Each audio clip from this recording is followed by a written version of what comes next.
কি হয়েছে দয়ার স্যার? এরা বলছে যে আমি নাকি ওকে গুলি করেছি। ওরা মিথ্যে বলছে, আমি জানি যে দয়া।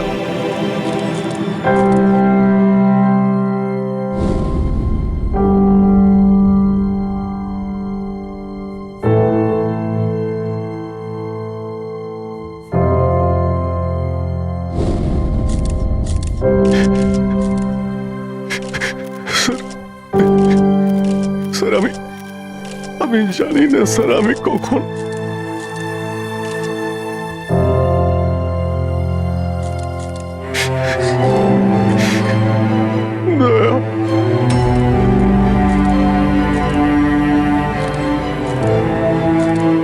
না অভিজিৎ, তুমি ভেতরে যেতে পারবে না।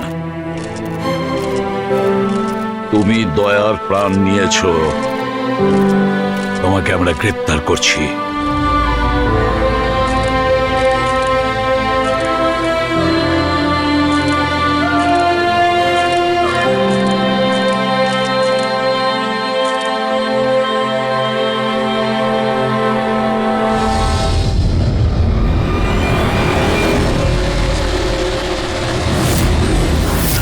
স্যার, যার খুন হয়েছে তার নাম ডিকে, একজন প্রাইভেট ডিটেকটিভ।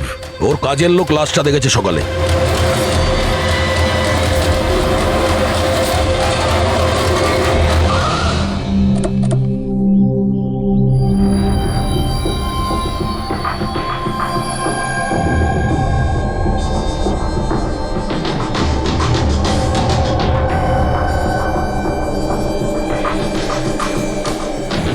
দয়া, এর মুখ তো ক্ষতবিক্ষত, মনে হচ্ছে পয়েন্ট ব্ল্যাঙ্ক রেঞ্জ থেকে একাধিক গুলি করে মারা হয়েছে একে।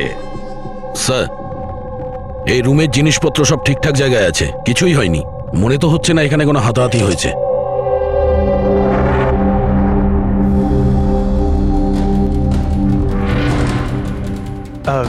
স্যার এই কাভার্ড আর লকার তো খোলা আছে, আর সব জিনিসপত্র নিজের জায়গায় আছে। দেখে তো মনে হচ্ছে যে কেউ এতে হাতই দেয়নি।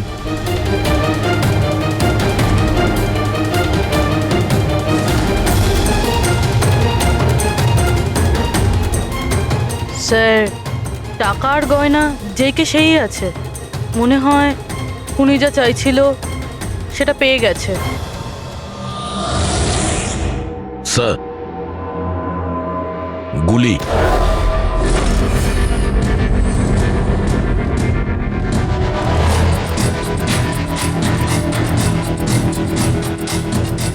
3টে গুলি চলেছে দয়া।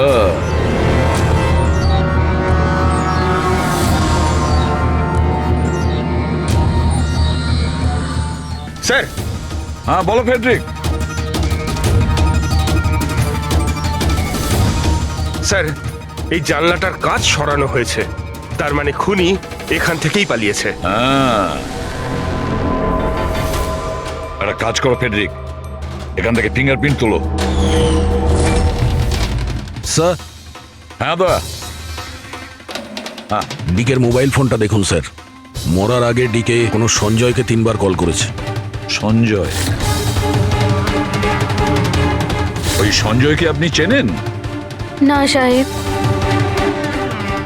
রাত 1টা থেকে 2:30-এর মধ্যে 3বার। সঞ্জয়ের ডিটেল বের করো। স্যার, আর হ্যাঁ দয়া, অভিজিৎ তো এখনো এলো না। তুমি ওকে ফোন করে বলনি এখানে আসতে ক্রাইম সিনে? হ্যাঁ স্যার বলেছিলাম, মনে হয় কোনো জ্যামে আটকে গেছে। জ্যামে আটকে গেছে? ওকে ফোন করো আর বলো এখানে তাড়াতাড়ি আসতে। স্যার, হ্যাঁ।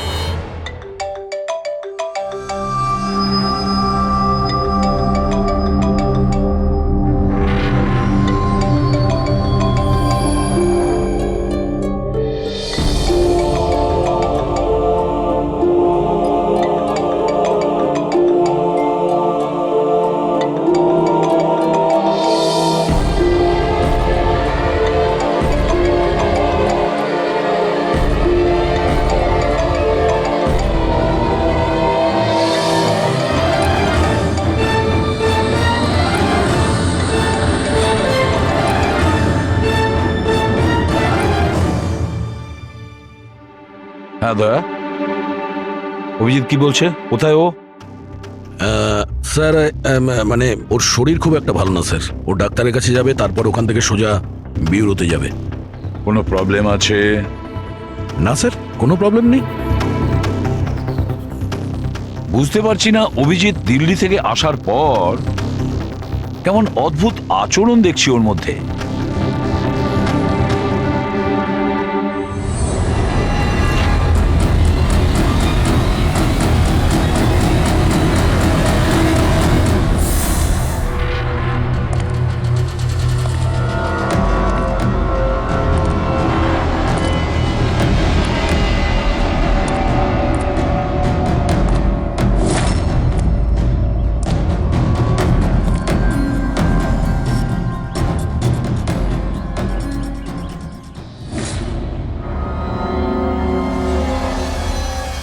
তোমার আমার সাহায্যের দরকার। তোমার? আরে ভাই, তুমি হলে গিয়ে সিআইডি অফিসার। হ্যাঁ, কিন্তু এই কাজটা এটা আমি একা করতে পারবো না। চলো ঠিক আছে, তোমাকে সাহায্য করব, এতে আর কি আছে। চলো চা তো খাওয়া যাক।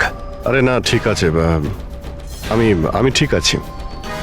আই মিন, দেখ চেতন, এই কাজটা না, এই ব্যাপারে যেন কেউ কিছু না জানে, বিশেষ করে আমার টিম।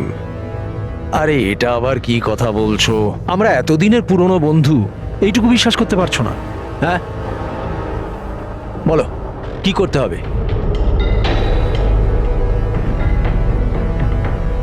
কাউকে ফলো করতে হবে, নজর রাখতে হবে, আর এর জন্য তোকে টাকাও দেবো।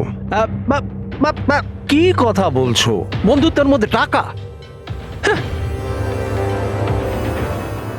আচ্ছা ঠিক আছে, যদি মনে করো টাকা দিয়ে দিও। ফলো কাকে করতে হবে?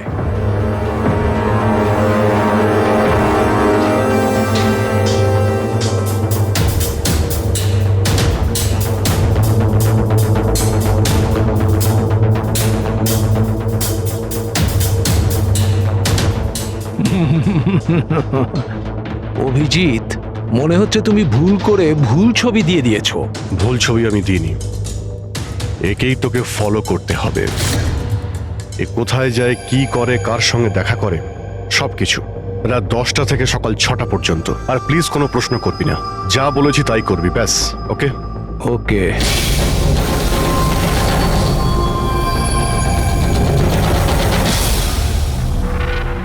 হয় অভিজিৎ পাগল হয়ে গেছে,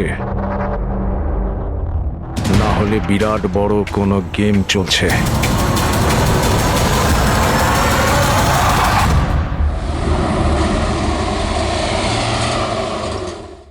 কি কি বলছেন? ও খুন হয়ে গেছে? মরার আগে ডিকে শেষবার ফোনে আপনার সঙ্গে কথা বলেছিল মাঝরাতে।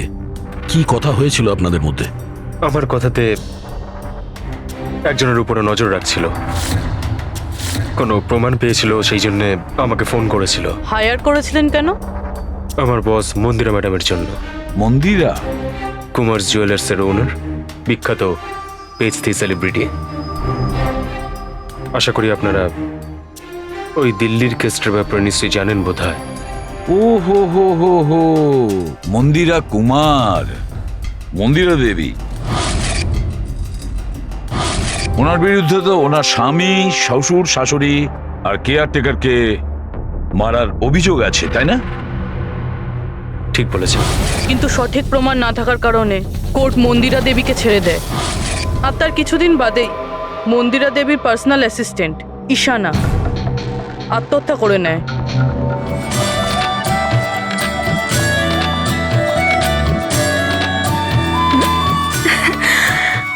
তুই হাই, আজও লেট হয়ে গেলি না? তাড়াতাড়ি যা, সঞ্জয় স্যার তোর ওয়েট করছে কখন থেকে। ও গড, সঞ্জয় স্যার তো তাড়াতাড়ি কেন চলে আসলেন? এসেও পড়েছেন আর খুব রেগে আছেন। মাই গড, তুই আমার ব্যাগটা সামলা, আমি এক্ষুনি আসছি।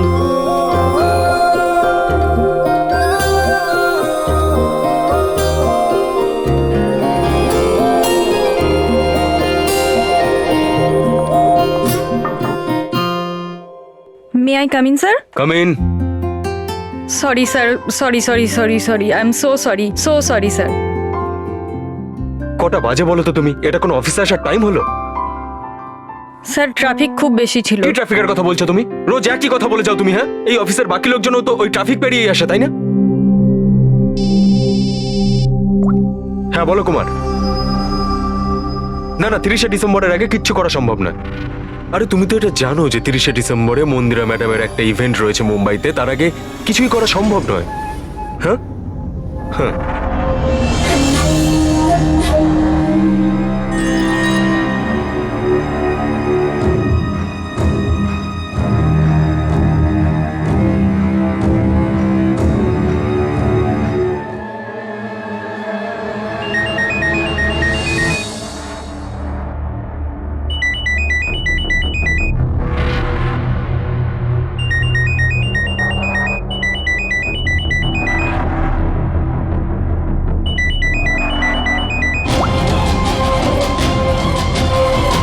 ঠিক আছে।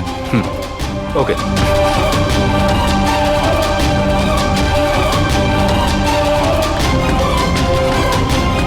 কি হলো?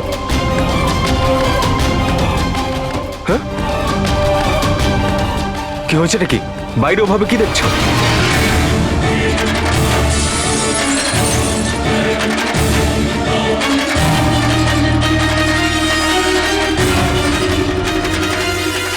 আমারই কেবিনের জানলা দিয়ে ঝাঁপ মেরে আত্মহত্যা করেছিল। আত্মহত্যা কেন করেছিল সেটা কেউ জানে না। আচ্ছা, মন্দিরা দেবী ডিকে কে কার ওপর কড়া নজর রাখতে বলেছিলেন? ওনার প্রাণ সংশয় রয়েছে। ডিকে সেটাই খোঁজ করার চেষ্টা করছিল। প্রাণের ভয় কার থেকে? আসলে কোর্ট থেকে ছাড়া পাওয়ার পরে কেউ ম্যাডামকে হুমকি দিচ্ছিল। আচ্ছা, শুধু ওই হুমকিটা ফোনেই কি? হ্যাঁ, ফোনের মধ্যেই অচেনা নাম্বার থেকে আর টাইপ করা চিঠি পাঠিয়ে। আসলে ম্যাডাম পুলিশের চক্করে দ্বিতীয়বার পড়তে চাননি, সেই জন্য ডিকে হায়ার করেছিলেন উনি। তো কিছু জানতে পেরেছে ডিকে? ওর হাতে কিছু প্রমাণ তো এসেছিল, কিন্তু ও সেটা পেন ড্রাইভে সেভ করে রেখেছিল। ওই পেন ড্রাইভটাও আমাকে দিতে চেয়েছিল, সেই জন্যই দিল্লি থেকে মুম্বাই এসেছিলাম আমি। কিন্তু ডিকের বাড়িতে ওর লকারটা খোলা ছিল। আচ্ছা, ওই লকার থেকে পেন ড্রাইভটা চুরি হয়ে যায়নি তো? হতে পারে দয়া। ওর বাড়িতে আমরা একটা ল্যাপটপও পেয়েছি স্যার, হয়তো ওর থেকে কিছু জানা যাবে। মন্দির এটা কি করে করতে পারলো? পুরো অ্যাকাউন্টটাই বন্ধ করে দিল। নিজেকে কি মনে করেন উনি? সবকিছু কি ওনার ইচ্ছা মতো হবে নাকি? এনারা কারা? সিআইডি। আমরা ওই মানে সঞ্জীবের সঙ্গে দেখা করতে এসেছি। আপনারা দুজন কে? স্যার ইনি কায়রা, মিস্টার কুমার, মন্দিরা ম্যাডামের মেয়ে। ও, স্যার, আর ইনি ম্যাডামের রিলেটিভ মিস্টার সুবীর। আমরা মন্দিরা ম্যাডাম আর ওর ফ্যামিলির সঙ্গে কবে দেখা করতে পারবো?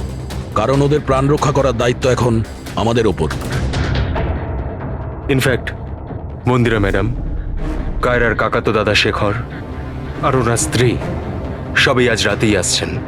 30শে ডিসেম্বর কুমার্স জুয়েলার্সের একটা বড় চ্যারিটি ইভেন্ট রয়েছে, তাতে পার্টিসিপেট করার জন্য। তাহলে ঠিক আছে, কালকে সকালেই দেখা হবে।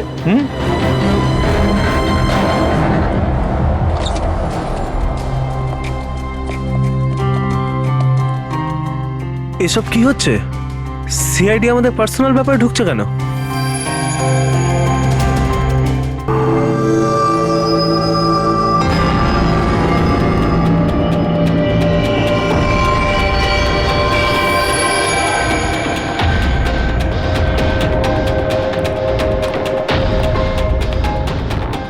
Good morning sir. Good morning.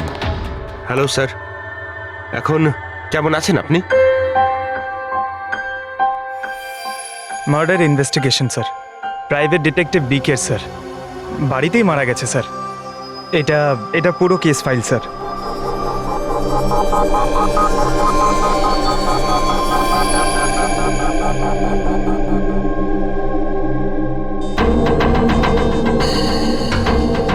Sir, এই ছবিগুলো ওর বাড়ির ছবি, এগুলো ওরই বাড়ির ছবি এটা। আর এখানেই ওর মার্ডার হয়েছে, তাই না?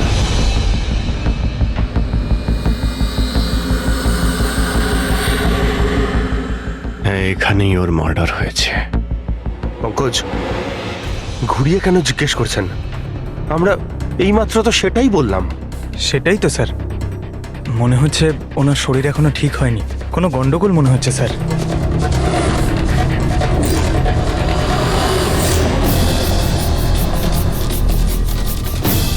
অভিজিৎ,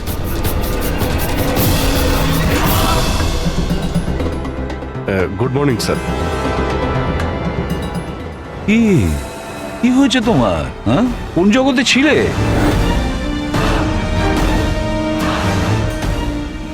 অভিজিৎ, তোমার শরীর খারাপ ছিল না? তাহলে ডক্টরের কাছে যাওয়ার কথা ছিল, এখানে কেন? হ্যাঁ হ্যাঁ স্যার, ওই কিছুদিন ধরেই শরীরটা ভালো নেই স্যার, কিন্তু এখন ঠিক আছে। I am better now. Yeah, গোলমাল চলছে। স্যার, ডিকে সঞ্জয়কে যে পেন ড্রাইভটা দিতে যাচ্ছিল, ওর যে ডেটা আছে ওগুলো উদ্ধার করার যে একটা উপায় আছে স্যার। পেন ড্রাইভ তো পাওয়া যায়নি তো। তাহলে ডেটা কোথা থেকে পাবে? স্যার, আছে না একটা উপায় আছে, ওই আমরা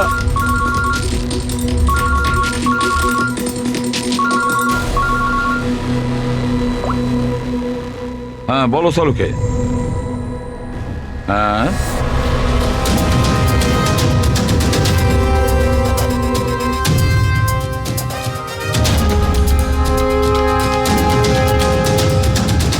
দয়া স্যার,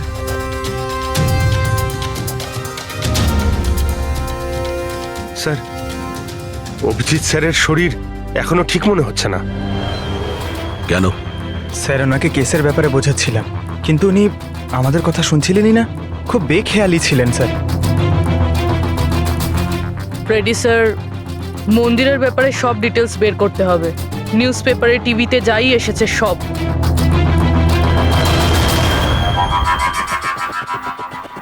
বাড়িতে ঢোকার একটাই রাস্তা আছে, মেন গেট।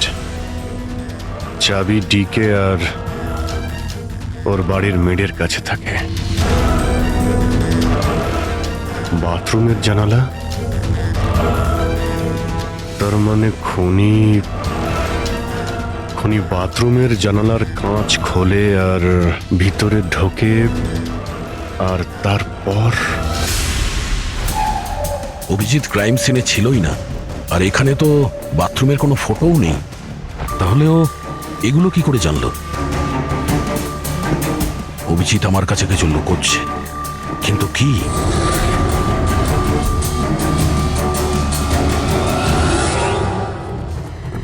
ডিকের কম্পিউটার থেকে যে ডেটাগুলো ডিলিট হয়েছে সেটা ওর অনলাইন অ্যাকাউন্ট থেকে বের করা যেতে পারে। বাস একবার এই পাসওয়ার্ডটা ম্যাচ হয়ে যাক।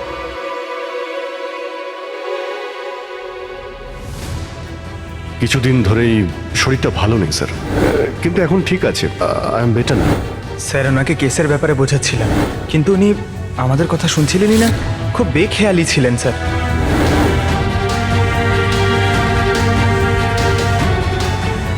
Yes sir, sir password match হয়ে গেছে।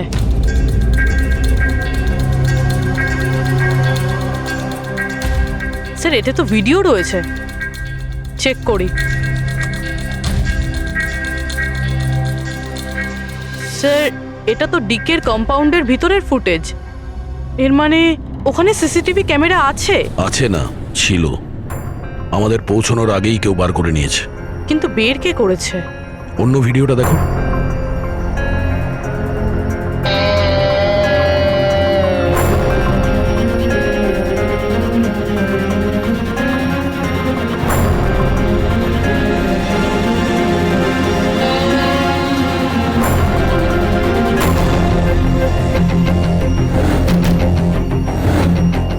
এটা কি করে সম্ভব?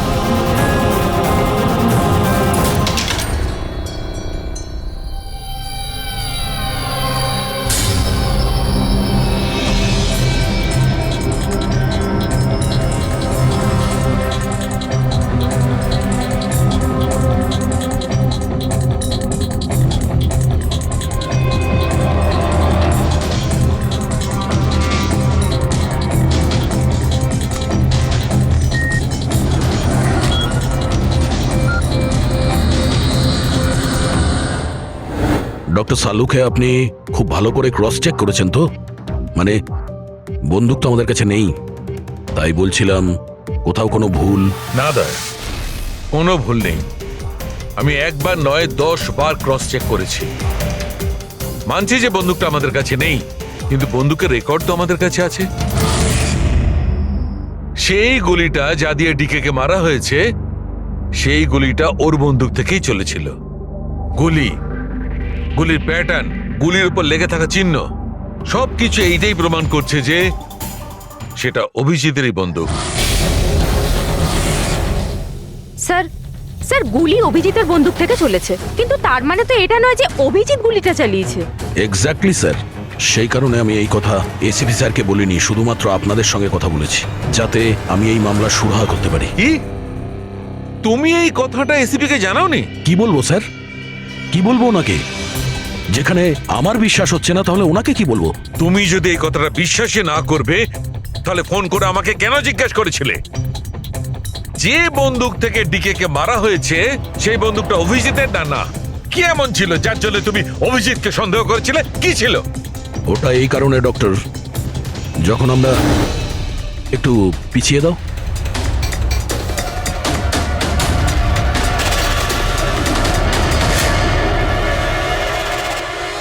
অভিজিৎ ডিকের বাড়িতে, আর দয়া তারপরেও তুমি অভিজিৎকে বাঁচানোর চেষ্টা করছো। দেখো দয়া, অভিজিৎ আর তোমার বন্ধুত্বকে আমি খুবই শ্রদ্ধা করি, তার কদরও করি, কিন্তু ডিউটি, নিজের দায়িত্ব, সব সম্পর্ক সব বন্ধুত্ব থেকে বড় হয় না। আর এই কথাটা নিশ্চয়ই আমি তোমাকে বুঝিয়ে বলতে যাব না। স্যার পোক্ত কোনো প্রমাণ ছাড়া অভিজিৎ স্যারকে সন্দেহ? এটা প্রমাণ নয় তো কি পুরবি? অভিজিৎ ডিকের বাড়িতে ঢুকেছিল, এটা যদি প্রমাণ নয় তো কি পুরবি? অভিজিৎ স্যার ডিকের ঘরে গেছিল সেটা আমরা দেখেছি, কিন্তু উনি ডিকেকে মেরেছেন এটা তো আমরা দেখিনি। স্যার এটাও তো হতে পারে ওনার বন্দুক দিয়ে ডিকেকে অন্য কেউ মেরেছে। হতেই পারে, এটা হতে পারে যে অভিজিতের বন্দুক দিয়ে ডিকে কে অন্য কেউ মেরেছিল, কিন্তু এই অবস্থায় অভিজিতের বন্দুকটা অভিজিতের কাছে থাকার কথা নয়। তোমাদের কি অভিজিৎ এ কথা বলেছে?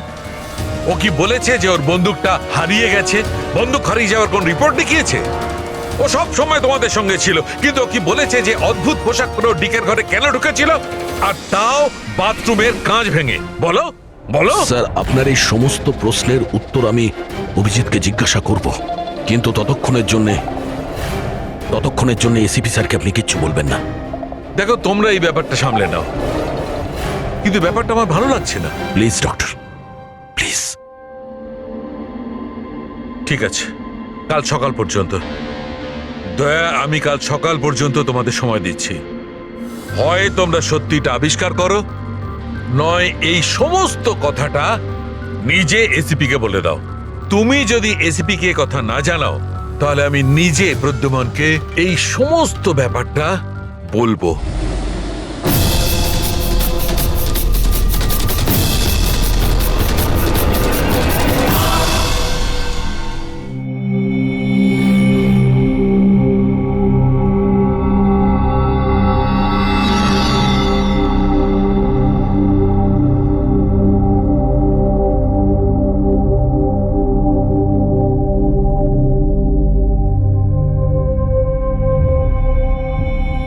আধ ঘন্টার বেশি হয়ে গেল, 10টা থেকে 10:30 হয়ে গেল, এখনো আসেনি। সারা রাত মনে হয় অপেক্ষা করতে হবে।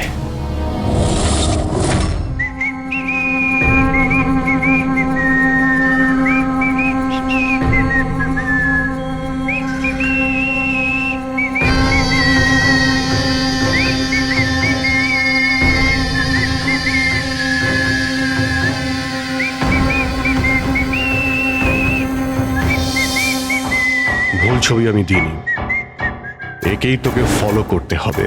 এ কোথায় যায়, কি করে, কার সঙ্গে দেখা করে, সবকিছু। রাত 10টা থেকে সকাল 6টা পর্যন্ত। এটা অভিজিৎ? ওর কি হলো? এরকম সেজেছে কেন?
স্যার, দিল্লি থেকে সকলে এসে গেছেন। মন্দিরা ম্যাডাম, আমারা মন্দিরা ম্যাডামের দাওরের বউ। কায়রা, মন্দিরা ম্যাডামের সৎ মেয়ে। সুবীর, মন্দিরা ম্যাডামের বোনজি। শেখর, মন্দিরা ম্যাডামের দেওরের ছেলে। আসুন ম্যাডাম, এনারা সিআইডি থেকে এসেছেন। এসিপি স্যার, ইনি ভালো হলেন- হয়েছে আপনারা এসে গেছেন। ডিকের খুনি কে সেটা জানা গেল? আরে আপনি তো এটা জানেনই যে আমাদের ফেমাস অ্যানুয়াল ইভেন্ট খুব তাড়াতাড়ি আসতে চলেছে। আই হোপ যে আপনি আমার সিকিউরিটির সব ব্যবস্থাই করে রেখেছেন। দেখুন, আপনি আমাকে ভুল ভাববেন না, কিন্তু আমি কোনো চান্স নিতে চাইছি না অ্যাকচুয়ালি। এই ইভেন্টটা আমার কাছে খুব বেশি ইম্পর্ট্যান্ট, কিন্তু আমার প্রাণের থেকে বেশি নয়। আপনি কি মনে করেন আপনি আমাকে সিকিউর রাখতে সক্ষম হবেন? আর ডিকের কেসটায় কিরকম কি প্রোগ্রেস হলো? আসল খুনির ব্যাপারে কিছু জানা গেল? ওসব আপনার জানার দরকার নেই মন্দিরা দেবী। মেইন হলো আপনার নিরাপত্তা, সেটা দায়িত্ব আমাদের। কি চমৎকার! বৌদি, আপনার ভয় লাগছে মন্দিরা দেবীর, যাকে আইনও কিছু করতে পারলো না? মানতে হবে তাকে যে আপনাকে ভয় পাইয়ে দিয়েছে। মনে হয় ও জানে না ইনার ব্যাপারে যে ইনি কি কি করতে পারেন। আপনিও কি মনে করেন আমি আমার স্বামী আর বাকি সবাইকে মেরে ফেলেছি? দেখুন, আপনার বিরুদ্ধে যে অভিযোগই থাকুক না কেন, সেটাতে আমাদের কিছু যায় আসে না। কোর্ট আপনাকে রায় দিয়েছে, আর আমরা কোর্টের রায়কে যথেষ্ট সম্মান করি। আপনি শুধু এটা বলুন, আপনি কাকে সন্দেহ করেন? কে এমন আছে যে আপনাকে মারতে চায়? সন্দেহ? হ্যাঁ, সন্দেহ। না না না, আমি কাউকেই সন্দেহ করছি না। বরং আমার এটা পুরো বিশ্বাস যে আমি মারা যাওয়ার পরে এরা সবাই খুব খুশি হবে, আর আমাকে মেরে ফেলার ষড়যন্ত্রেও এদের মধ্যেই কারো হাত আছে। And I am very sure যে ঈশানার আত্মহত্যাতেও এদের মধ্যেই একজনের হাত আছে। এবার আপনিই বলুন, এত ভালো প্রিয় আত্মীয় পরিজনরা থাকতে আমার শত্রুর কি দরকার? মম প্লিজ, তুমি আবার এই নিজের ইমোশনাল ড্রামাটা শুরু করো না। এখানে কোনো ক্রিমিনাল নেই যে তোমাকে মারতে চায়। রাইট। নিজেকে নির্দোষ ভাবা আর অন্যকে দোষী মনে করাটা, এটা তো বৌদির পুরনো অভ্যেস। আই সোয়ার, আমি তো এই গল্পটাকে বিশ্বাসই করি না। কে মারতে চায় তোমায়? আর কারা হুমকি দিচ্ছে? কোথায় আছে সে হুমকি দেওয়া লেটারগুলো?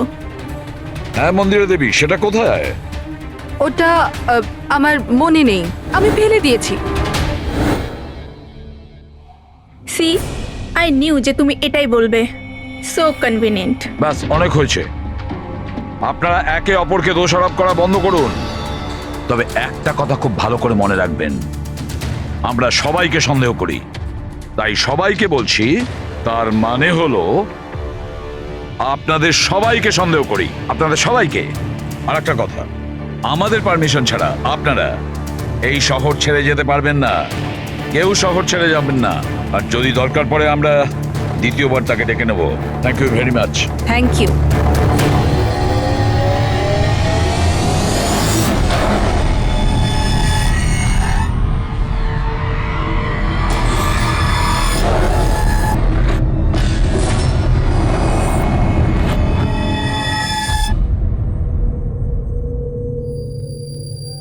এটা এটা আমি?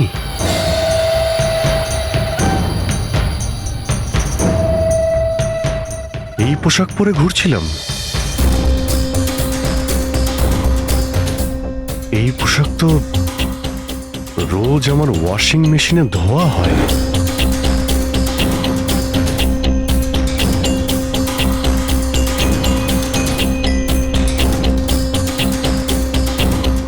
আর এই জুতো, এগুলো এত নোংরা যেন আমি পরেছি, কিন্তু আমার মনেই নেই যে এই পোশাক আমি কখন পরেছি। সত্যি আমার কি হচ্ছে আমার সাথে? এই গাড়িতে কে আছে? হ্যাঁ, কার কার সঙ্গে আমি কথা বলছিলাম? না, আমি দেখিনি। তুমি কথা বলছো, তুমি সেটা জানবে। আর তুমি আমাকে চিনতেই পারলে না? আরে তোর যদি সুইসাইডই করার হয় তাহলে তুই অন্য কোনো বড় গাড়ির সামনে জানা। আমার সামনে কেন এসেছিস? কিভাবে কথা বলছো? এরকম সেজে ঘুরছো কেন তুমি? এই, ইট ইজ মাই স্টাইল, টনির স্টাইল। তুই কে? আমি কে? আমাকে চেনো না? হ্যাঁ, আর এই টনিটাকে? আরে টনি আমি আবার কে? আরে অভিজিৎ, দেখো, কোনো কেসের জন্য তুমি যদি এরকম করে থাকো আমাকে বলে দাও। এভাবে ভয় দেখিও না। আচ্ছা আচ্ছা, এ অভিজিৎ, কিসের কেস? আর তুই কি বলছিস কিছুই আমার মাথায় ঢুকছে না। আমার নাম হলো টনি। টনির সঙ্গে পাঙ্গা নিবি না, বুঝেছিস? সরে যা আর আমাকে যেতে দে। চল।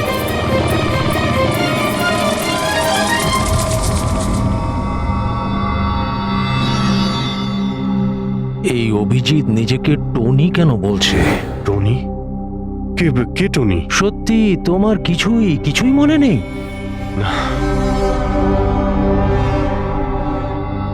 আমার কিছুই মনে নেই, সত্যি বলছি আমি। তার মানে তুমি গাড়িতে ওদের সাথে কথা বলছিলে, তারপরে তুমি গেস্ট হাউসের ভেতরে গেলে। Guest house? হ্যাঁ, তার কিছুক্ষণ পরে তুমি বাইরে এলে। আমি গেস্ট হাউসের ভিতরে গেলাম? ভিতরে গিয়ে আমি কি করলাম? হ্যাঁ, তুই দেখেছিস কিছু করেছিলাম আমি?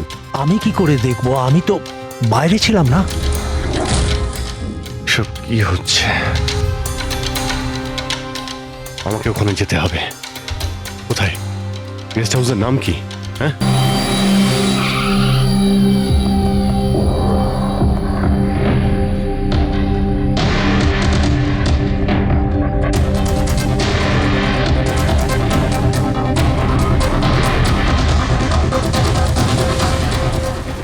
স্যার, রক্ত।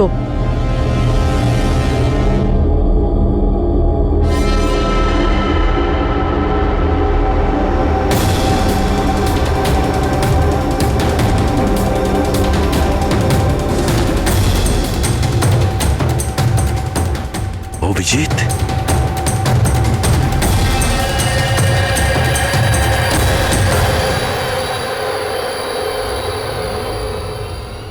দয়া, তুমি এখানে? তোমার ফোন ট্র্যাক করে আর এই প্রশ্ন তো আমিও তোমাকে করছি অভিজিৎ, তুমি এখানে কি করছো?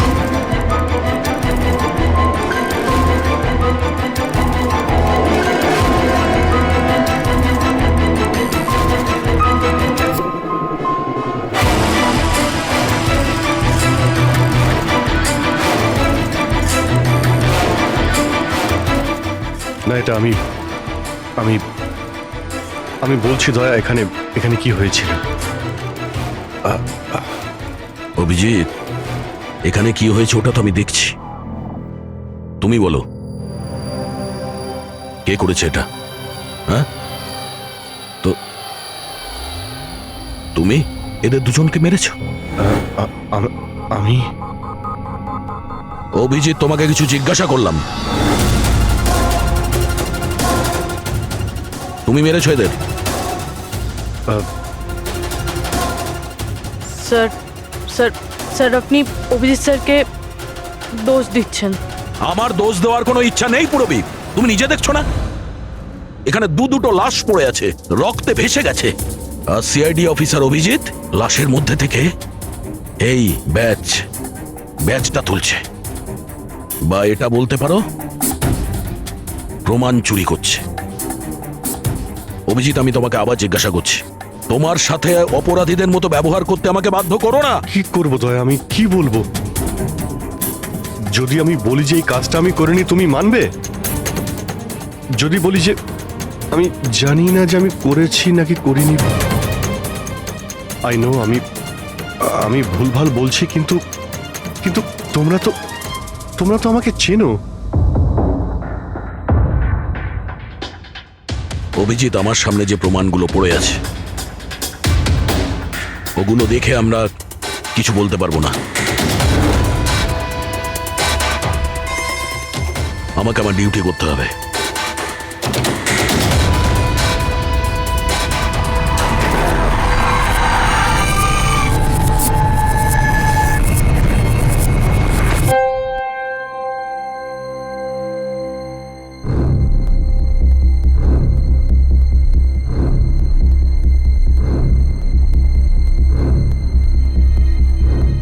অভিজিৎ, এতক্ষণ ধরে একের পর এক জিজ্ঞেস করে যাচ্ছি তোমাকে, কিন্তু কোনো উত্তর দিচ্ছ না তুমি।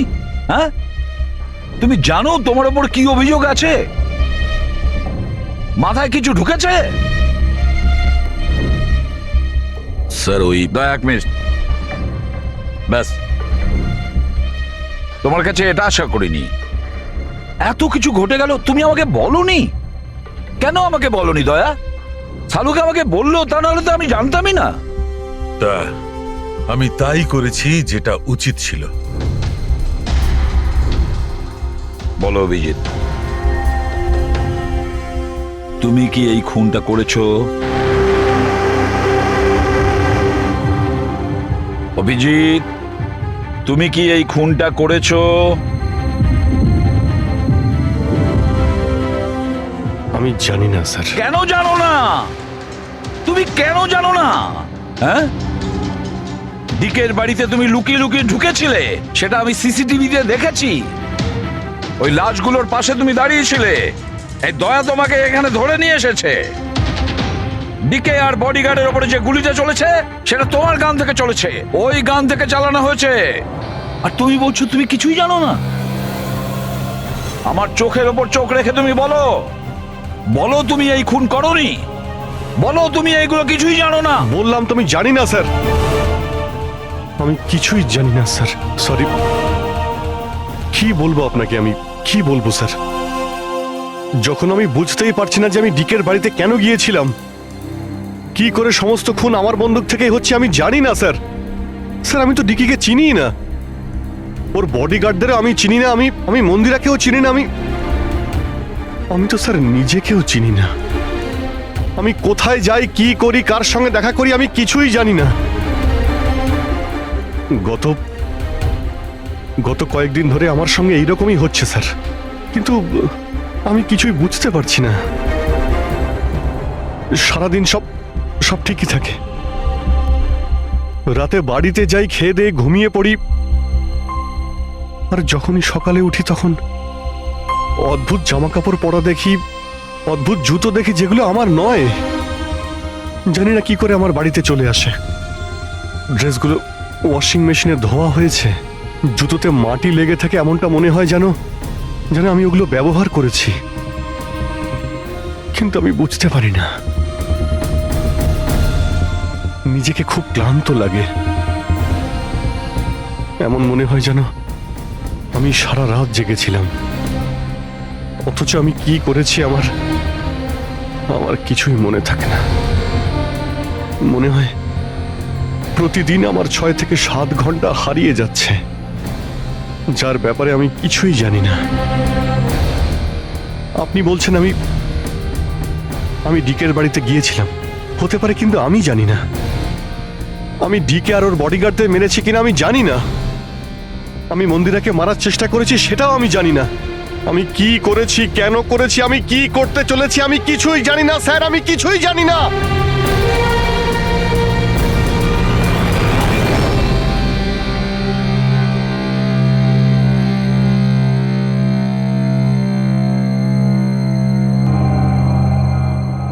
দেখো অভিজিৎ, এই মুহূর্তে তুমি নিজের জন্যে আর অন্যদের জন্যেও বিপজ্জনক। আমি তোমাকে একা ছাড়বো না, আমি তোমাকে নজরবন্দি রাখবো, আর দয়া তোমার ওপর নজর রাখবে।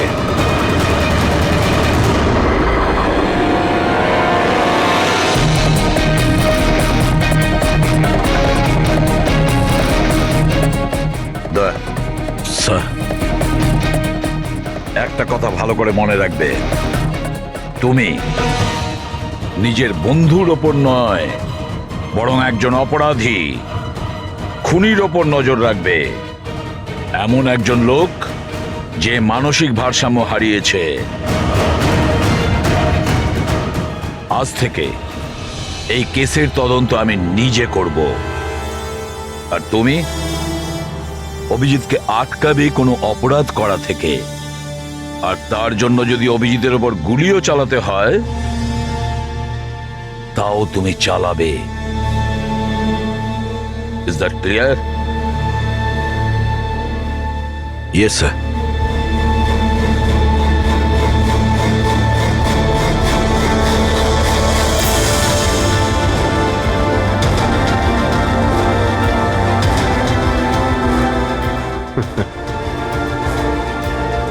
হাত করা পড়িয়ে দাও ভাই। শুনলে তো, মানসিক অবস্থা ঠিক নেই আমার, কখন কি করে বসি কিছুই জানি না। আটকাও আমায়, আমার হাতে আরো একটা অপরাধ হওয়ার আগে। আটকাও আমায় ভাই। আপনাদের অফিসার, আপনাদের সিনিয়র সিআইডি অফিসার আমারই প্রাণের পিছনে পড়ে রয়েছে, আর উনি তাদেরকেও মেরে ফেলেছেন যারা আমার সিকিউরিটিতে ছিল। আর আপনি নিশ্চিন্ত হয়ে বলছেন ভয় পাওয়ার কোনো কারণ নেই। ও আপনারই চোখের সামনে সবাইকে মেরে ফেলছে, তা সত্ত্বেও আপনি বলে যাচ্ছেন যে ভয় পাওয়ার কোনো কারণ নেই। আশ্চর্য! আপনি শুধু এটা বলুন, আমি আপনাদেরকে আর কি করে বিশ্বাস করব? আজ আপনাদের একজন অফিসার সিরিয়াল কিলার বেরিয়েছে, কাল আবার অন্য কেউ বেরিয়ে ব্যাস আসবে। মন্দিরা দেবী, অনেক হয়েছে, অনেক কথা বলে ফেলেছেন। আমাদের ইন্সপেক্টর অভিজিৎ একজন সৎ এবং সাহসী অফিসার। নিজের দেশকে রক্ষা করার জন্য, সাধারণ মানুষের রক্ষা করার জন্য নিজের প্রাণও দিতে পারে। সে কোনোদিন খুনি হতে পারে না। হ্যাঁ, ওর বিরুদ্ধে অভিযোগ আছে, তিনটে খুনের অভিযোগ আছে।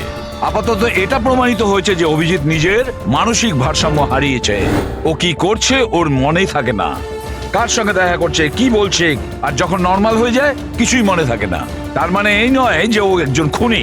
আমি জোর দিয়ে বলতে পারি যে আপনার জীবন বিপন্ন, আর তাও আপনার এই আত্মীয় স্বজনদের কারণে। এক্সকিউজ মি, সব প্রমাণ আপনাদের অফিসারের বিরুদ্ধে পাওয়া গেছে, আর সন্দেহ আপনারা আমাদেরকে করছেন। হ্যাঁ, আমি সবাইকে সন্দেহ করছি। উনি তো আপনারই অফিসার, আপনি তো ওকেই বাঁচাবেন।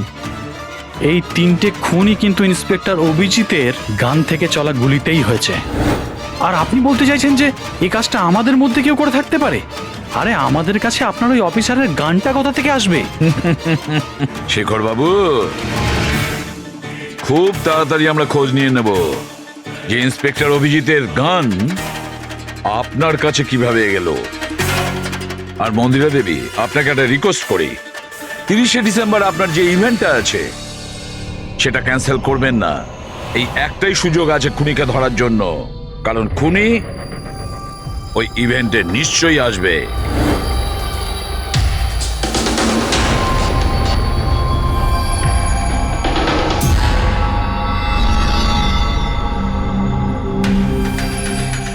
স্যার স্যার হ্যাঁ সঞ্জয়, কি হচ্ছে? স্যার, আপনি অভিজিৎ স্যারের ব্যাপারে কিছু বলছিলেন যে ওনার ভিতরে অন্য একজনের প্রতিফলন ঘটে, স্মৃতিশক্তি ওনার, মানে উনি আগের দিন রাতের কথা মনে করতে পারেন না। হ্যাঁ, তো ঠিক এরকমই, এক্স্যাক্টলি এরকমই অন্য আরেকজনের সাথেও হয়েছিল। কার সঙ্গে বলুন? স্যার, ঈশানা। ঈশানা? যেদিনও আত্মহত্যা করেছিল তার কিছুদিন আগে থেকেই একদম এরকমই আচরণ করতে শুরু করেছিল। কি অদ্ভুত রকম হয়ে গিয়েছিল, অন্য মনস্ক থাকতো। যেদিন আত্মহত্যা করেছিল তার কিছুদিন আগে থেকেই একটা অদ্ভুত রিংটোন সেট করেছিল নিজের ফোনে, আর তারপর সেই দিন হঠাৎ করে ওই রিংটোনটা বাজতে শুরু করলো। আর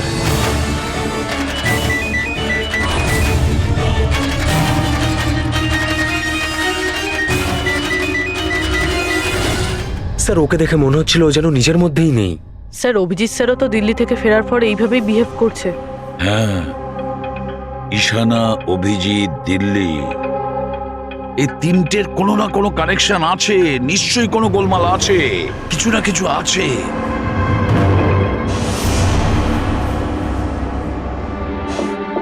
কফি। আরে খেয়ে নাও ভাই, কিছুই মেশাইনি। আমি এখানেই আছি, পালিয়ে যাচ্ছি না। অভিজিৎ, তুমি এই কথাগুলো লুকিয়েছো কেন আমাদের থেকে? লুকোতে হয়েছিল ভাই, কি করব আমি? আমি কিছুই বুঝতে পারছিলাম না যে আমি কি করব, আমার সঙ্গে কি হচ্ছে। যেখানে আমি নিজেই কনফিউজ, আমি সেখানে কি বলবো তোমাকে? সেই জন্য, আর কোনো ব্যাপার নয়। আমার ওপর ভরসা ছিল না নাকি?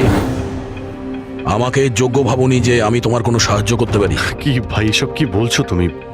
ব্যাপারটা এরকম নয়। তাহলে বলনি কেন? আমার তো মনে হচ্ছে আমি তোমাকে চিনি না। এই মুহূর্তে আমি যার সঙ্গে বসে কথা বলছি সে অভিজিৎ নাকি অন্য কেউ?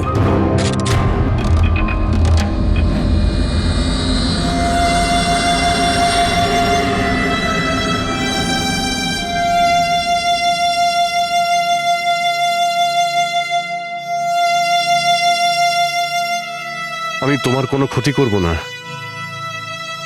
অভিজিৎ হই বা টনি, স্বপ্নেও তোমার কোনো ক্ষতি করব না। বন্দুক দেখানোর দরকার নেই।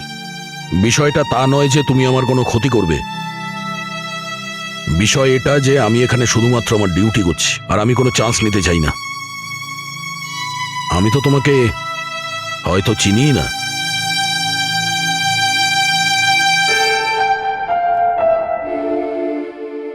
ঠিক আছে, তুমি যখন বুঝতেই পারছো না আর কি বলবো।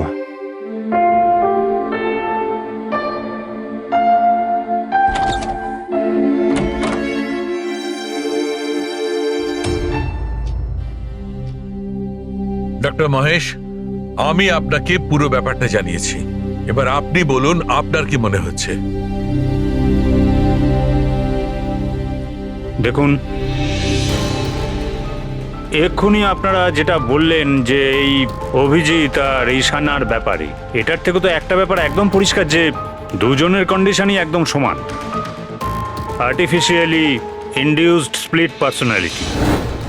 এটাকে যদি সোজা ভাষায় আপনাদের বোঝাই তাহলে এই কন্ডিশনে পেশেন্টের মস্তিষ্কে তার এই নিজের ব্যক্তিত্ব ছাড়াও অন্য আরও একটা ব্যক্তিত্ব প্ল্যান্ট করা হয়, যেটা কোনো বিশেষ কারো আদেশ বা নির্দেশ অনুযায়ী চলাচল করে।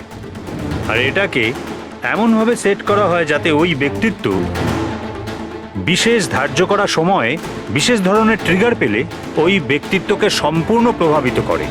আর যতক্ষণ এই প্রভাব চলতে থাকে সে পুরনো ব্যক্তিত্বের বিষয়ে না তো কিছু জানতে পারে আর না তার সেই পুরনো ব্যক্তিত্ব সম্বন্ধে কিছু স্মরণে থাকে। এটা হলো মানুষের মস্তিষ্ক। এই মস্তিষ্কের দুটো ভাগ রয়েছে। সচেতন মস্তিষ্ক মানে কনসাস স্টেট অফ মাইন্ড, যার মধ্যে আমরা এখন আছি। অচেতন মস্তিষ্ক মানে semi conscious state of mind, মানে যখন আমরা ঘুমিয়ে থাকি তখন সক্রিয় হয়। আর কখনো কখনো জেগে থাকার সময়ও কোনো নেশার বা কোনো ওষুধের প্রভাবেও আমাদের অচেতন মস্তিষ্ক সক্রিয় হয়ে ওঠে। সচেত আর অচেত দুটো অবস্থাতেই মস্তিষ্ক ভিন্ন ভিন্ন কাজ করে, কিন্তু এই অবস্থাতে দুটো মস্তিষ্কই যা চিন্তা করে, কোনো কথা বা কোনো স্মৃতি সব সেভ করে নেয়। সচেত মস্তিষ্কের মধ্যে সেভ করা কথাবার্তা আমাদের অনেক বছর ধরে মনে থাকে, কিন্তু অচেত মস্তিষ্কে সেভ করা কথাবার্তা আমাদের মনেই থাকে না। ডক্টর মহেশ, এটা একটা হিপনোটাইজের মতো সম্মোহন, যাতে মানুষের মস্তিষ্ককে পুরো কন্ট্রোল করে যা কিছু করানো যায় রোবটের মতো, আর পরে কোনো বিশেষ আওয়াজ করে ওই সম্মোহনটাকে ভেঙে দেওয়া যায়। মানুষের কিছুই মনে থাকে না। না না না ডক্টর সালুকে, সম্মোহন একদম আলাদা প্রক্রিয়া। সম্মোহন অবস্থায় আপনি মানুষকে ততক্ষণই কন্ট্রোল করতে পারেন যতক্ষণ সে সম্মোহিত আছে। সম্মোহিত অবস্থা থেকে একবার বেরিয়ে আসার পর তাকে আবার সম্মোহিত করতে হয়। এখানে ব্যাপারটাই পুরো আলাদা। এখানে মানুষের মস্তিষ্কে একটা ঘটনা যা আদৌ ঘটেইনি, একটা ব্যক্তি যার কোনো অস্তিত্বই নেই, তাকে ওই মানুষের মস্তিষ্কের ভিতরেই প্ল্যান্ট করা হয়। তার মস্তিষ্কে এই কথাটাই ফিট করা হয়। আচ্ছা, তার মানে এত কিছু অভিজিতের সঙ্গেও ঘটেছে। কোনোভাবে অভিজিৎ ওই ট্রিগারগুলো পেয়ে যায়, যার কারণে টনি জেগে যায়। Exactly sir. রাতে অভিজিৎ ঘুমিয়ে পড়ার পর নিশ্চয়ই কোনো না কোনো আওয়াজ শুনতে পায়, যেটা ওই টনির জন্য একটা ট্রিগারও হতে পারে। হয়তো ওই আওয়াজটা শুনেই টনি জেগে যায়, কিন্তু অভিজিৎ সেখানেই ঘুমিয়ে থাকে। টনি জেগে যায় যে টনি আসলে খুনি, একজন বদমাশ, একজন অপরাধী। আর অভিজিৎ যাদেরকে চেনে ও তাদের কাউকেই চেনে না। যদি এটাই হয়তো অভিজিতের ভেতরের টনিকে কোনোভাবে কমেন্ট দেওয়া হয়েছে মন্দিরাকে মেরে ফেলার জন্য, তাহলে 30শে ডিসেম্বর ইভেন্টে টনি এর পরিণাম দেখতে চায়। মন্দিরাকে মেরে ফেলার চেষ্টা করবে 2 দিন পরেই, 30শে ডিসেম্বর।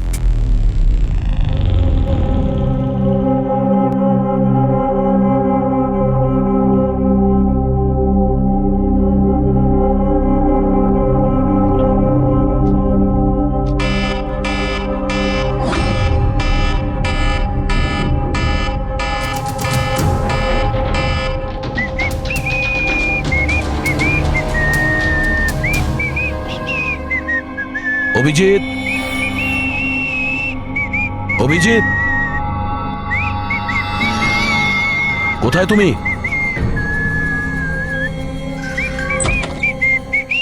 অভিজিৎ, অভিজিৎ, ওই শুনতে পাচ্ছ না?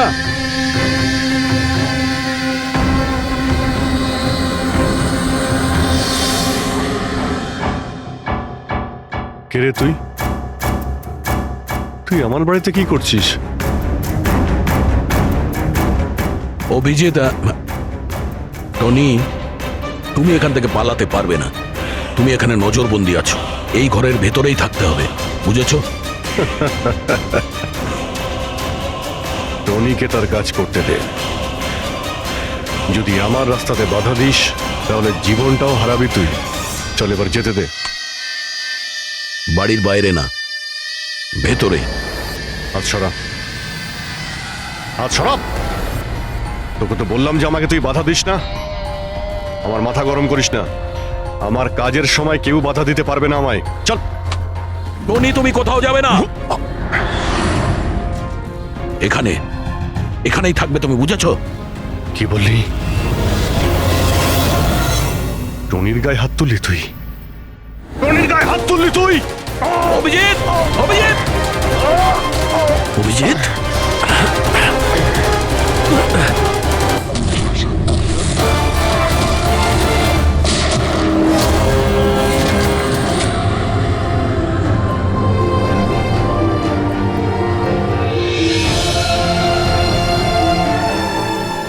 স্যার দয়া, কি হয়েছে? কি হয়েছে দয়ার স্যার? এরা বলছে যে আমি নাকি ওকে। না অভিজিৎ, তুমি ভেতরে যেতে পারবে না। তুমি দয়ার প্রাণ নিয়েছো, তোমাকে আমরা গ্রেপ্তার করছি।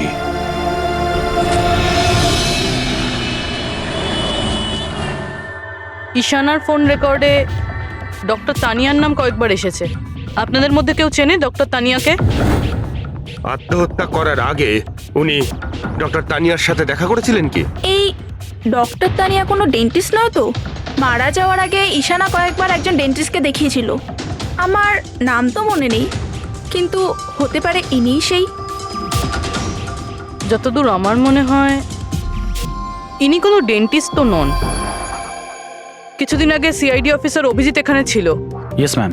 ওই পুরো সপ্তাহে এখানে যারা যারা ছিলেন তার পুরো লিস্ট আমার চাই। আর ওনার থাকার সময় এই লবিতে থাকা সিসিটিভি ফুটেজও চাই।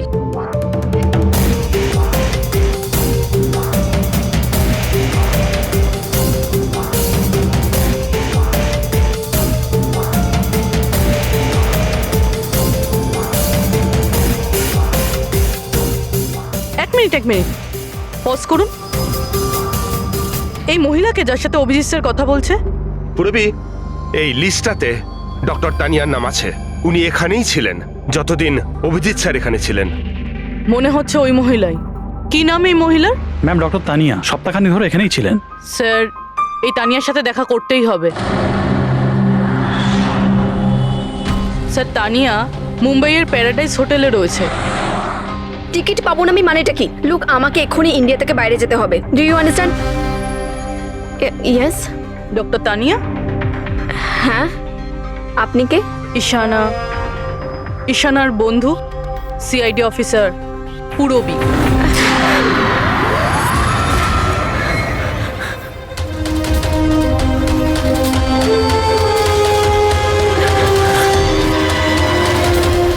পালানো অত সহজ নয়। কোথায় পালাচ্ছেন তানিয়া দেবী? কি কি চানটা কি আপনারা? অভিজিতের সঙ্গে কি করেছেন আপনি?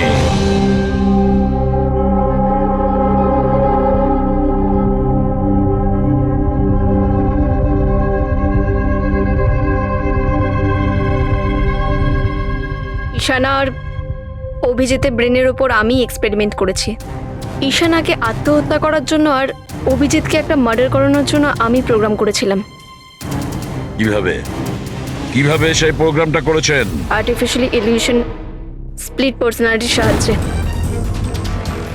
আমি দুজনের ব্রেনটাকে সেট করি, আর নিজের সেট করা শিডিউলের অনুযায়ী এই দুজনকেই এরকমভাবে প্ল্যান করেছি যে কোনো রকমের আওয়াজ হোক বা রিংটোন বাজুক, আর যখনই আওয়াজ হোক না কেন ওদের সমস্ত অর্ডারগুলি মানতে হবে, যে কোনো উপায়ে। ওই ফোন নাম্বারটা যেখান থেকে ওনার কাছে ফোন আসে, কার নাম্বার সেটা? ওটা একটা পিসিও নাম্বার। ঈশানাই আমাকে এই নাম্বারটা দিয়েছিল অভিজিতের ব্রেনে ফিট করার জন্য। কি বললেন আপনি? কি বললেন আপনি? অভিজিৎকে এসব করার জন্য ঈশানা আপনাকে বলেছে? হ্যাঁ, আর ঈশানা যে আত্মহত্যা করেছে সেটা কি? সেটার কারণ কি? ওটা আসলে ঈশানা নিজেই বলেছিল আমাকে করতে। হোয়াট? হ্যাঁ, বলেছিল তো ঈশানাই, বাট আই এম শিওর নিশ্চয়ই এর পেছনে কোনো না কোনো কারোর হাত আছে, যার বিষয়ে আমি জানি না। কেন? সে কেন এগুলো করবে? হয়তো ওর কোনো দুর্বলতা ছিল। যে করেই হোক অভিজিৎকে ওই পরিস্থিতি থেকে বের করতে হবে। নিয়ে চলো একে। চলো। ও বাইরে বেরোতে পারবে না। কেন? আমি অভিজিতের ব্রেনকে প্রোগ্রাম করেছি। সম্মোহন নয়, যে ইচ্ছে হলো আর ভেঙে দিলাম। আমি অভিজিতের ব্রেনের মধ্যে একটা খুনিকে প্ল্যান্ট করেছি, টনিকে। এটাই হলো সেই আর্টিফিশিয়ালি ইনডিউস পার্সোনালিটি, যেটা আর কোনোদিনও বাইরেই আসবে না। আমি যদি চাই তাহলেও অভিজিৎকে কোনোদিন বাইরে বের করতে পারবো না, কিন্তু আমি যদি এরকমটা করি হয়তো অভিজিৎ পাগল হয়ে যাবে বা ও মারাও যেতে পারে। মানে যখনই ট্রিগার হবে টনি মন্দিরাকে মেরেই ছাড়বে, আরও ততক্ষণ থামবে না যতক্ষণ না সত্যিকারের মেরেই ফেলছে মন্দিরাকে। আর এসবের মধ্যে যে আসবে সেই মারা যাবে। মন্দিরাকে মারার জন্য ট্রিগারটা কি? কি ট্রিগার আছে অভিজিতের জন্য? ঈশানার কেসের ট্রিগার ছিল একটা রিংটোন, আর অভিজিতের কেসের ট্রিগার হলো একটা রিমাইন্ডার টোন, একটা বিশেষ ধরনের বিপ, যেটা আমি অভিজিতের মোবাইলে সেট করে দিয়েছি। হ্যাঁ, অভিজিৎ মন্দিরাকে কিভাবে মারবে? কি প্রোগ্রাম সেট করেছো তুমি বলো? ততক্ষণ মন্দিরাকে ছুরি দিয়ে স্ট্যাপ করতে থাকবে যতক্ষণ না ও মন্দিরের অনেক রক্ত দেখে ফেলছে। কটা নাগাদ প্রোগ্রাম সেট করা হয়েছে? 10টা নাগাদ। মাই গড, 2 ঘন্টা বাকি আছে। গ্রেপ্তার করো একে।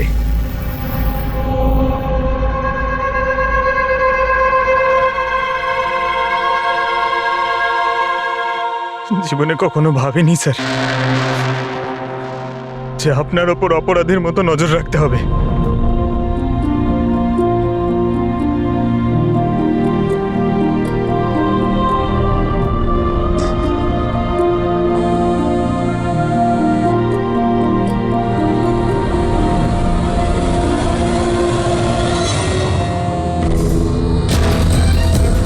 পঙ্কজ, ড্যাম ইট, ফোনটা ধরো।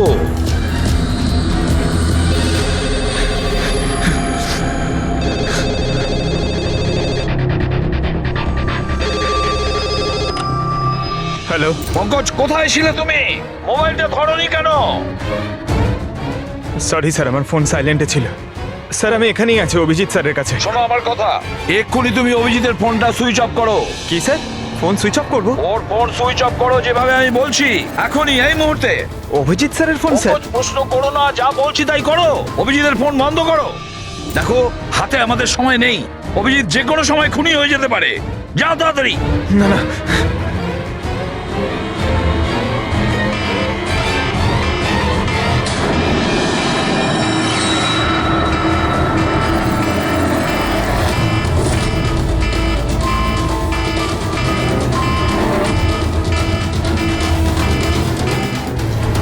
ভিজে গেল, কি করি?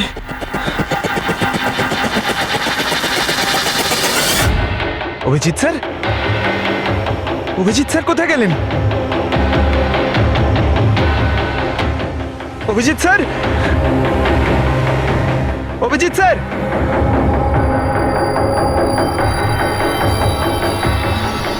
স্যার! তুই আমাকে আটকে রাখবি? হ্যাঁ, আমাকে আটকে রাখবি তুই? টনিকে? হ্যাঁ, টনি আর টনির কাজের মাঝে যে আসবে তাকে মরতে হবে, মরতে হবে তাকে।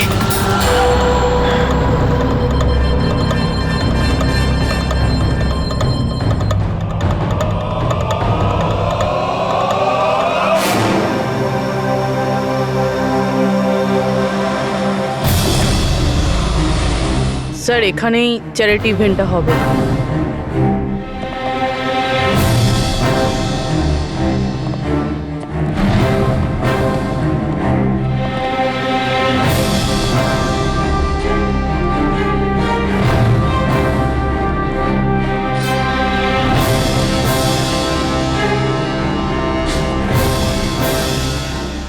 আপনারা এখানেই দাঁড়ান please.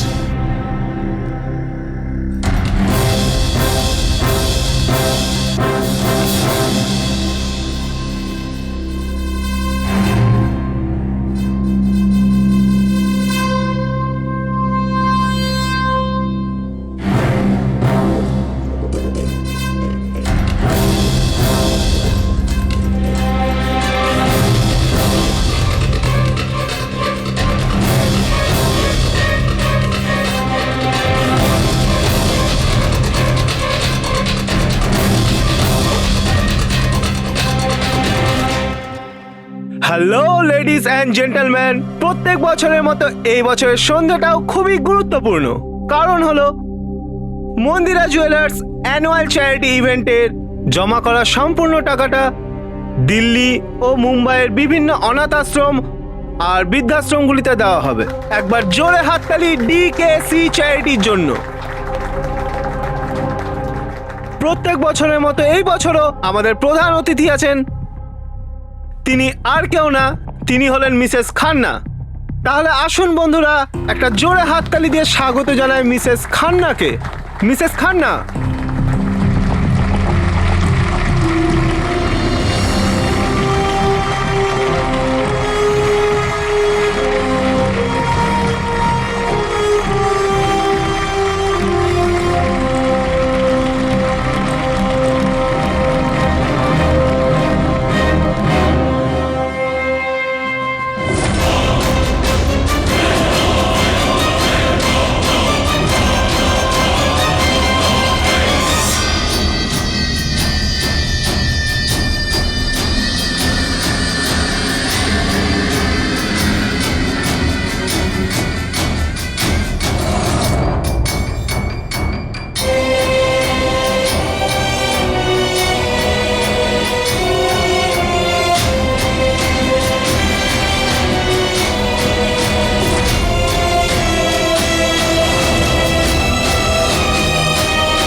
Abhijit sir, Abhijit sir,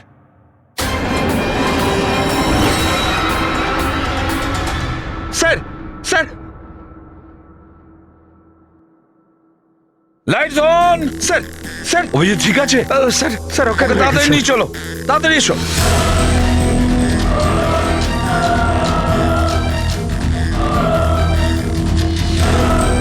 দরজা খুলুন।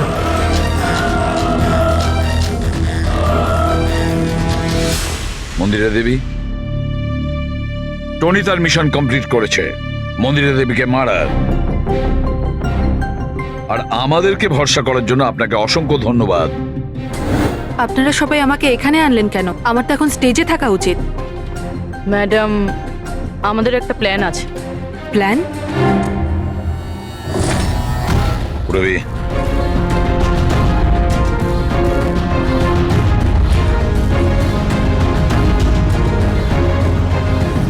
Lights off. মন্দিরা দেবী,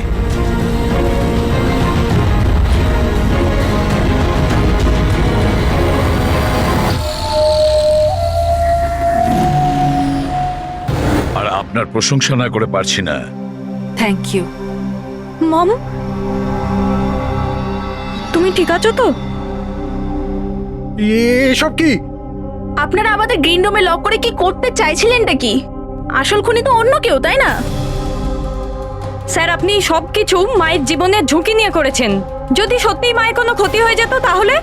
এতে তো সত্যি ভীষণ বড় রিস্ক ছিল স্যার, বাট আই হোপ এবার বিপদ কেটে গেছে। বিপদ এখনো কাটেনি, কারণ এই খেলার আসল মাস্টারমাইন্ড এখনো ধরা পড়েনি।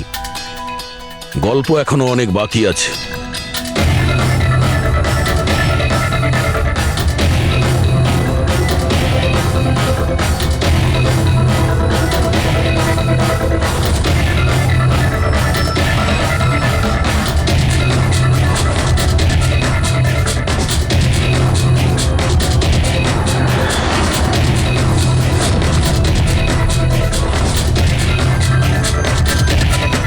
কি হলো? আমাকে দেখে ভালো লাগলো না?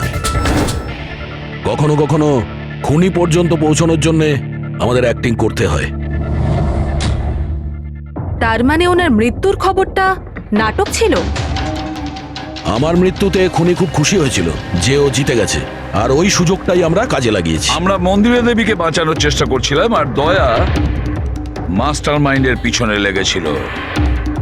কিন্তু আসল মাস্টার মাইন্ডটা কে?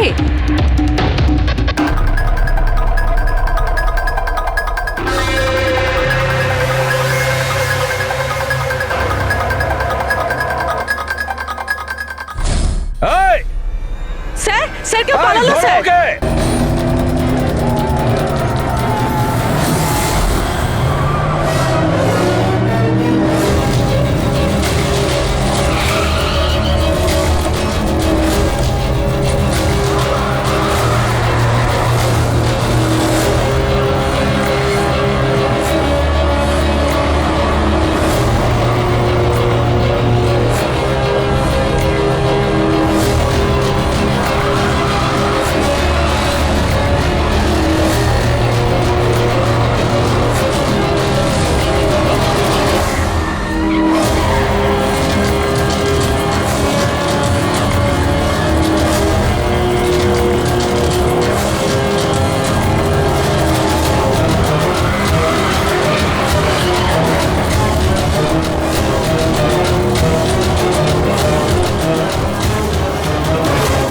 অপরাধের রাস্তা সবসময় সংকীর্ণ হয়ে থাকে।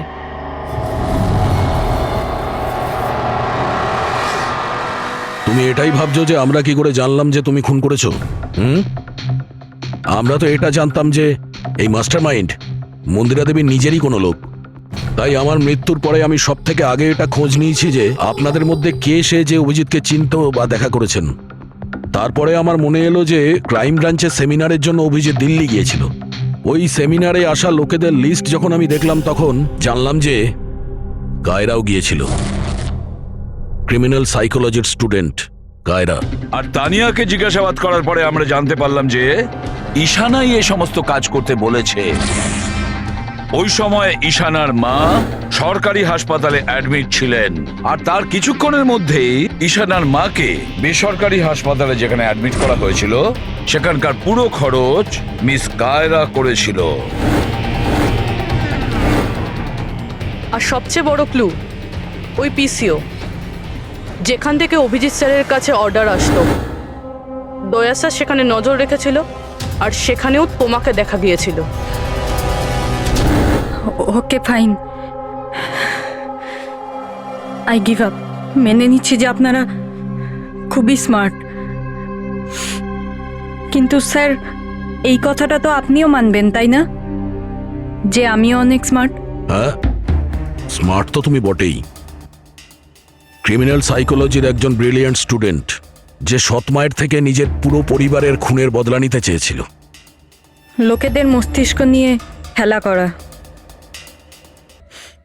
আর তাদের নিজের চক্রব্যূহে ফাঁসানো, এটাই এনার বিশেষত্ব। তাই আমি ভাবলাম যে এনাকে এনারই পদ্ধতিতে মেরে দিলে কেমন হয়। সেই কারণেই আমি ঈশানার সাথে দেখা করি, আর তারপর ডক্টর তানিয়ার সাহায্য নিই। She was mad, she wanted to do an experiment. তারপর আমি ঈশানাকে অনেক বুঝিয়েছি, অনেক বোঝানোর পরে শি ওয়াজ রেডি। ওই এক্সপেরিমেন্ট নিজের উপর করায়, কিন্তু somehow I was never convinced. আমি সবসময় কনফিউজ ছিলাম যে ওই এক্সপেরিমেন্টটা করতে পারবে না। আর ঠিক ওই সময় আমার সাথে দিল্লিতে অভিজিতের দেখা হয়, আর ওনার সাথে দেখা হওয়ার পর আমি ভাবলাম যে এত সৎ আর ভালো অফিসার থাকা সত্ত্বেও এই এক্সপেরিমেন্ট অন্য কেউ কেন করবে। তারপর আমি আর ডক্টর তানিয়া অভিজিৎকে ব্যবহার করি।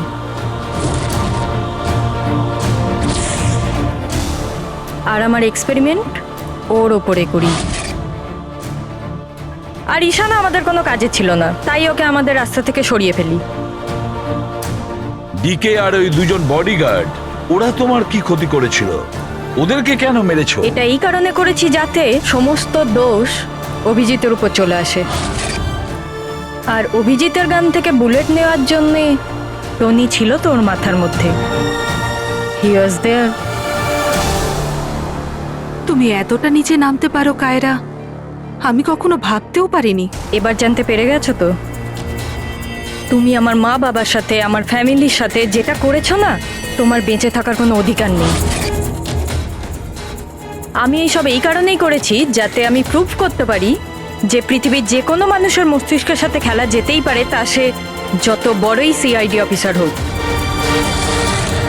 কায়রা, তুমি প্রতিশোধের আগুনে একজন সাহসী অফিসারের প্রাণ নিয়ে খেলেছো, আর তাছাড়াও 4 জন নিরীহ লোকের প্রাণ নিয়েছো। ডিকে, ঈশানা আর মন্দিরা দেবীর 2 জন বডিগার্ডকে ভীষণ অন্যায় করেছো তুমি। আইন তোমাকে কোনোদিন ক্ষমা করবে না। তোমার তো ফাঁসি হবে, ফাঁসি। স্যার, আপনি প্লিজ এসব মনে করবেন না।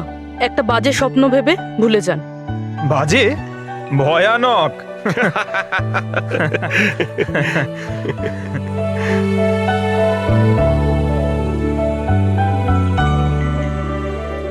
বস, হ্যাঁ বলো সালুকে, বলো। কেস তো সলভ হলো? হ্যাঁ, কেস তো সলভ হলো, কিন্তু কিন্তু কি? বস, অভিজিতের মস্তিষ্কে যে টনিকে প্ল্যান্ট করা হয়েছিল, সে উদ্দেশ্যটা সফল হয়েছে। তারপরে এখন আর কেউ ট্রিগার ধরবে না, ওর কানের সামনে কেউ গান করবে না, যার কারণে অভিজিৎ টনি হয়ে যেত। হ্যাঁ হ্যাঁ, কিন্তু বস, কিন্তু কি? বস, কথাটা এই, টনি অভিজিতের মস্তিষ্ক থেকে কখনো যাবে না। কি? টনি অভিজিতের পার্সোনালিটির অংশ হয়ে গেছে বস।